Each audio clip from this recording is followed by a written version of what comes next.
Sur le chemin de l'entrepreneuriat, il nous arrive souvent des moments où nous traversons des émotions négatives, le stress, le découragement et parfois même la dépression.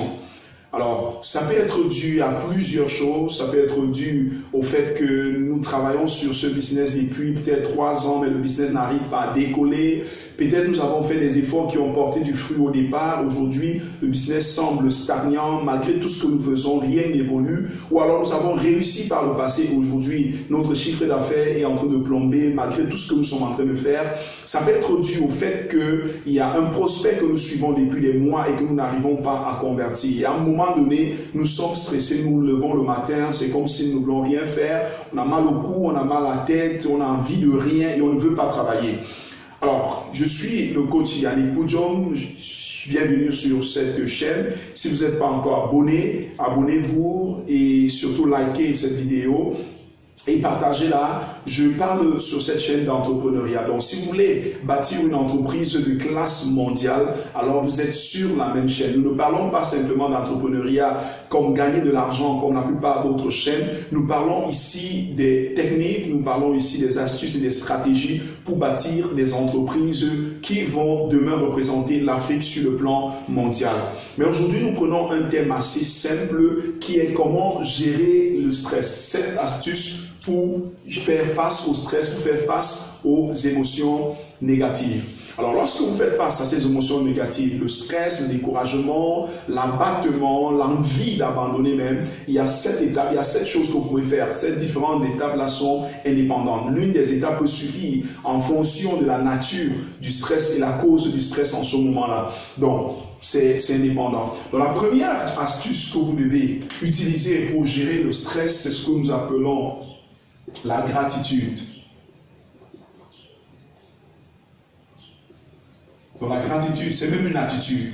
Et lorsque vous marchez, vous menez une vie de gratitude, une vie de reconnaissance tout le temps, vous aurez d'ailleurs difficilement des problèmes, enfin vous aurez difficilement des moments où vous êtes dépressif, où vous êtes stressé. Parce que la gratitude et le stress ne marchent jamais ensemble. Lorsque vous êtes tout le temps reconnaissant, cela vous amène à être dans la joie et par conséquent, votre hypothalamus, votre hormone hypophyse va sécréter les hormones qu'on appelle les endorphines, qui sont les hormones de bonheur, qui sont les hormones de guérison, qui sont les hormones anti-stress et qui régulent même le fonctionnement de votre cerveau et vous allez réfléchir mieux clairement. Alors, que faire ici au niveau de la gratitude? Prenez votre feuille, prenez votre bloc-notes et toutes les étapes d'ailleurs que nous allons voir ici, ne le faites pas dans votre pensée parce que lorsque vous êtes stressé, il y a déjà une pression à l'intérieur et si vous essayez de faire toutes ces choses simplement dans votre pensée, vous allez aggraver votre situation. Donc, faites-le sur papier. Donc, vous prenez votre feuille et vous notez en haut gratitude ou alors les choses pour lesquelles je suis reconnaissant dans ma vie et dans le business. Et vous citez vos succès, dans votre vie actuelle, dans votre business, dans votre famille, dans votre couple, dans votre ménage, ou même, si vous n'en trouvez pas rapidement, allez à l'école, si vous venez de finir l'école, vous avez réussi votre examen, c'est un succès. Bref, listez vos succès en 3 grandes parties. Vous avez 30 ans, vous repartissez votre vie en 3. Donc les succès, citez au moins 10 succès, ou au moins 5 succès, de 0 à 10 ans. De 10 à 20 ans, 5 succès. De 20 ans à 30 ans, 5 succès. Cela vous permettra de créer en vous cette émotion de gratitude et vous allez commencer à rendre grâce à Dieu. Vous pourriez fermer vos yeux, commencer à le bénir, le louer, le célébrer et vous verrez qu'en un instant, en moins de 5 minutes, vous aurez changé votre état émotionnel. Là, ça peut être temporaire. S'il y a un véritable problème qui crée cette émotion-là, vous avez besoin de cette deuxième étape qui va vous permettre d'identifier le problème. Donc, la deuxième étape consiste à identifier le problème. Quelles sont les causes véritables du problème? Donc, posez-vous la question, pourquoi est-ce que je suis stressé? Pourquoi est-ce que je suis découragé? Pourquoi est-ce que je suis abattu? Pourquoi est-ce que je ne veux rien faire? Donc, ça peut être dû, comme je l'ai dit tantôt, par plusieurs choses. Peut-être votre chiffre d'affaires est en train de plomber, vous essayez de faire quelque chose, mais ça ne décolle pas. Mais chaque fois que vous allez trouver une cause, vous devez utiliser la méthode que nous appelons les 5 pourquoi. Les 5 pourquoi, c'est une méthode qui consiste, chaque fois que vous avez trouvé une cause, de poser la question. Je prends un exemple. Votre business est en train de plomber. Ok. Pourquoi est-ce que votre business est en train de plomber? Peut-être parce que vous n'arrivez pas à vendre. Ok. Pourquoi est-ce que vous n'arrivez pas à vendre? En creusant, vous allez voir, parce que les clients disent que nos produits sont chers. Ok. Pourquoi est-ce que les clients disent que les produits sont chers? Peut-être c'est parce que vous n'avez pas une bonne offre. Souvenez-vous, l'offre est différente du prix. L'offre, c'est le produit. Donc, ils peuvent dire que le produit n'est pas bien parce que votre offre, qui est le produit lui-même, il y a le prix, il y a les bonus, il y a le message de vente. Qu'est-ce que vous dites? Comment est-ce que vous écrivez? Comment est-ce que vous présentez les bénéfices et avantages? Comment est-ce que vous positionnez votre produit? Donc, pour revenir dans les pays de positionnement, comment est-ce que vous allez positionner votre produit? Et maintenant, il y a la clientèle que vous choisissez. Donc, ça peut être l'offre. Là, c'est l'offre. Donc, la cause peut être l'offre. Donc, en posant des questions, vous pourriez identifier qu'en réalité, ce n'est pas mon prix, mais c'est beaucoup plus l'offre. Comment est-ce que j'ai présenté? Quels sont les bonus? Quel est le message? Comment est-ce que je positionne mon produit? Mais si ce n'est pas l'offre, ça peut être que vous avez bien fait l'offre, mais en réalité, lorsque vous regardez votre message par rapport à votre clientèle, l'adéquation message-marché, message-marché, ou alors l'offre et la demande. S'il n'y a pas une adéquation entre votre message et votre marché, soit vous changez votre message, soit vous changez votre marché. Donc, ils disent que le prix est cher peut-être parce que vous avez ciblé des gens pour qui votre produit n'est pas assez important. Je vais prendre un exemple, une formation en leadership pour une entreprise de 5 collaborateurs ou de 5 employés n'a pas la même signification pour la même formation en leadership qui a le même contenu pour une entreprise qui a 100 employés. Vous voyez, cela a plus d'impact. Ou alors un produit qui permet de booster le chiffre d'affaires d'une certaine entreprise, qui était de 10% ou de 33%, comme l'un de mes produits Speedo. Vous pourriez nous contacter à la fin en prenant notre numéro à la description ou notre email à la description pour demander ce produit Speedo. C'est un produit qui vous permet de doubler votre chiffre d'affaires en 12 mois et au moins de 33% en 6 mois. Donc, si je vends ce produit à une entreprise qui fait par exemple 10 millions de chiffre d'affaires annuel et qui doit augmenter, la garantie c'est que vous allez booster votre chiffre d'affaires d'au moins 33%. Alors, si à cette entreprise de 10 millions, 33%, ça va faire combien? Ça va faire 3,3 millions. Donc, ils peuvent acheter ce produit-là, disons, au 1 centime, à 1 dixième de 3,3 millions, c'est 330 000. Or, si je vends ce produit-là à ce client-là à 500 000, je verrai que c'est cher. Or, une entreprise qui fait, par exemple, 200 millions ou 250 millions de chiffre d'affaires, pour eux payer 500 000 pour le même produit, ce n'est pas un problème parce que si ce produit-là réussit simplement à booster le chiffre d'affaires de 10%, de 250 millions, ça fait 25 millions. Donc, ils peuvent payer 500 000, ils peuvent payer jusqu'à 1 million pour le même produit. Donc, vérifiez s'il y a toujours une adéquation entre votre message et le marché. Ou alors votre offre et le marché. Vous avez ciblé les bonnes personnes. Ok, la troisième étape, vous avez identifié le problème en utilisant les 5 pourquoi, pour aller deep, pour aller vraiment en profondeur, pour trouver le véritable problème. Une fois que vous avez trouvé le problème, confrontez ce problème. Donc, confrontez votre problème. Ici, confrontez problème. Ici, il s'agira de prendre votre cahier, d'ouvrir une nouvelle page, de prendre une page vierge et écrire au-dessus, vous transformez le problème que vous avez trouvé en question.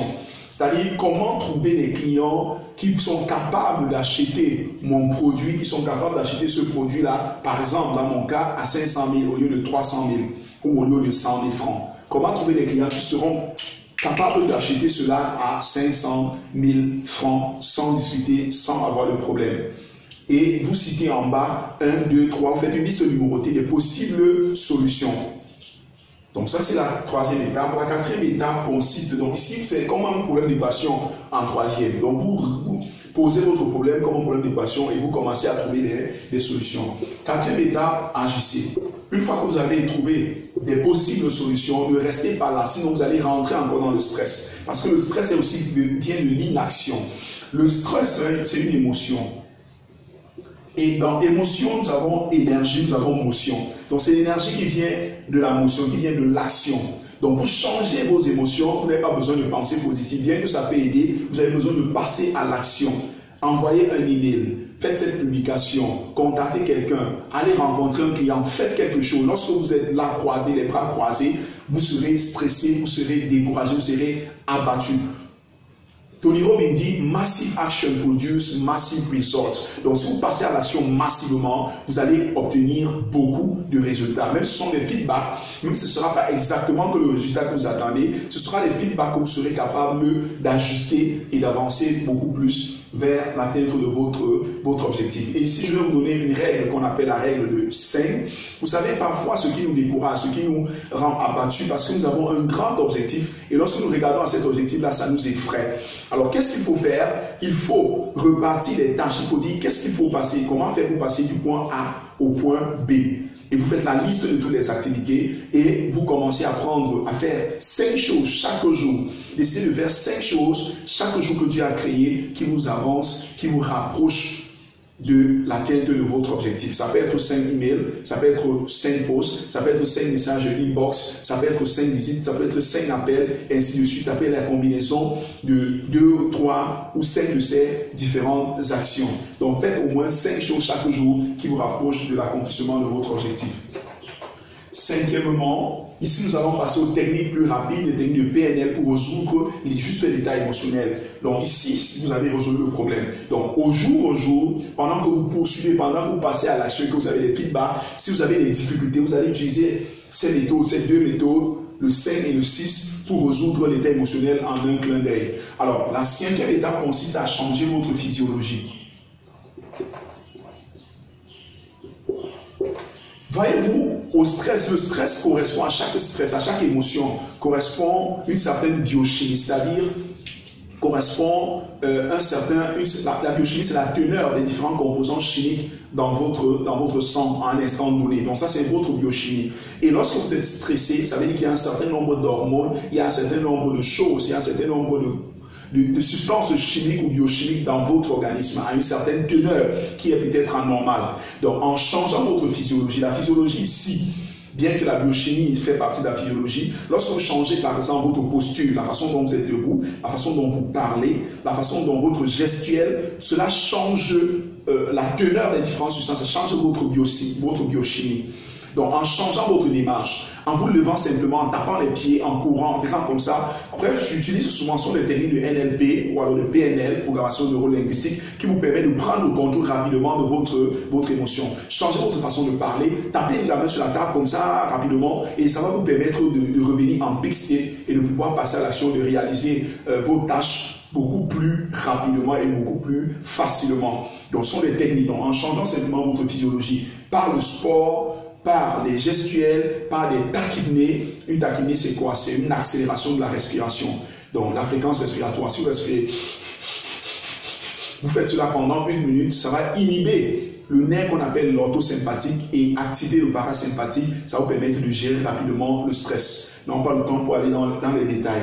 Une autre façon, prenez du chocolat noir qui stimule la sécrétion des hormones appelées endorphines, des hormones du bonheur, que la gratitude suscite également. Donc, changez votre physiologie, utilisez votre méthode qui marche. Ça peut être une petite plaquette de chocolat, ne devenez pas obèse pour autant. Donc, ça peut être un peu de chocolat, quelque chose qui vous permet de stimuler rapidement votre organisme et que vous continuez votre marche. Une autre chose que vous pouvez faire, c'est de regarder une vidéo de motivation. Donc, allez rapidement sur YouTube, grâce à votre téléphone ou votre ordinateur, même si vous n'avez pas assez de mégas, rapidement, avec 100 mégas par le téléphone, vous pouvez télécharger une vidéo de 30 minutes sur la motivation. Les Brown et Eric Thomas, ils sont nombreux, qui vont vous permettre, en les écoutant, vous serez revitalisé, vous serez inspiré, vous allez continuer à marcher. Regardez également ma chaîne, vous allez trouver des choses intéressantes qui vont vous permettre d'avancer. Donc la 6e étape, c'est de regarder une vidéo de motivation. Et la 7e étape, qui est très importante pour l'accomplissement de nos objectifs, c'est simplement de demander de l'aide. Et il y a demander de l'aide. Il y a 1000 façons de demander de l'aide. Vous pouvez demander les services d'un coach qui va vous aider, d'un cabinet de consulting qui va vous accompagner dans votre business, qui va vous accompagner sur le chemin, qui va vous aider, par exemple, nous faisons dans l'accompagnement des startups, dans la levée des fonds. Donc, nous avons des partenaires qui ont une crowdfunding, qui vous aident à faire des financements participatifs. Il y a plusieurs façons. Nous écrivons des business plans. Donc, demandez simplement de l'aide en fonction de votre problème. Peut-être c'est des besoins en stratégie, contactez-nous et cela va vous aider. Et l'aide, ce n'est pas seulement chez les consultants ou les coachs. Je ne sais pas, juste pour faire la publicité, vous pouvez contacter un mentor. Dans les mentors, c'est gratuit. Donc, quelqu'un qui a déjà, un entrepreneur qui est déjà plus avancé, qui est disponible et disposé à vous aider, vous pouvez les contacter et leur demander de l'aide. Vous pouvez demander de l'aide à côté de vous, vous pouvez poser des questions autour de vous pour en savoir, pour que les gens puissent vous donner leur insight, leur feedback, que cela puisse vous aider à avancer et à réaliser votre objectif. Une autre façon de demander de l'aide, c'est de regarder des vidéos YouTube. Une autre façon, c'est de lire des livres sur le sujet concerné, le problème que vous avez identifié. Vous partez, il y a toujours, pour tout problème que vous pouvez avoir, il y a quelqu'un qui a déjà écrit un livre dessus, qui vous a donné la solution. Donc, en lisant un livre, vous aurez la solution à ce problème-là. Alors, merci d'avoir suivi. Si vous n'êtes pas encore abonné sur cette chaîne, rassurez-vous de vous abonner, partagez cette vidéo et surtout, prenez notre contact en commentaire ou alors sur la description, juste en bas, et contactez-nous par email ou par WhatsApp. Merci, à bientôt.